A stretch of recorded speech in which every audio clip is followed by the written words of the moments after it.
Good morning मित्रांनो. आज रामनवमी आहे तर देवळात चालली आहेत सगळी पोरं. सकाळी सकाळी आंघोळ वगैरे करून देवळात जायला निघाली आहेत. सकाळपासून लागले तयारी वगैरे करायला. आता 12 वाजले तेव्हा ते देवळात जायला निघाले. इथे आमचं गणपतीचं देऊळ आहे, इथे पाया पडायला गेले होते.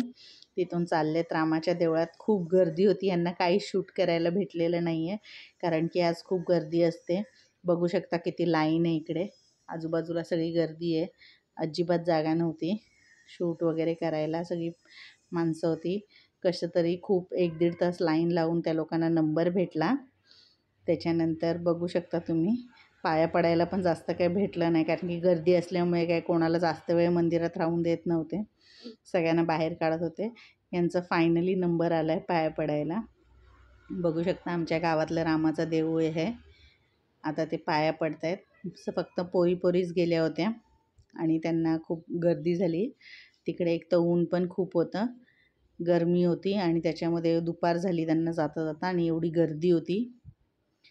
तिकडे जेवण वगैरे होतं पण ती लोकं काय थांबली नाहीत, लगेच पाया वगैरे पडून आली. आता इथे एक जरीमरी आईचं मठ आहे आमच्या गावात, तिकडे पण गेले होते ही लोकं पाया पडायला. तिकडे पाया वगैरे पडून तिकडनं ही लोकं रिटर्न घरी आली. घरी येताना परत इथे मंदिरात आमच्या पाया पडले आणि आता ते घरी आले. हा होता रामनवमीचा आमचा पूर्ण दिवस. रामनवमीला आम्ही देवळात गेलो, घरात पूजा केली आणि शॉर्टकटमध्ये आमचा रामनवमीचा सण आम्ही साजरा केला. तुम्हाला कसा वाटला तुम्ही कमेंटमध्ये नक्की कळवा.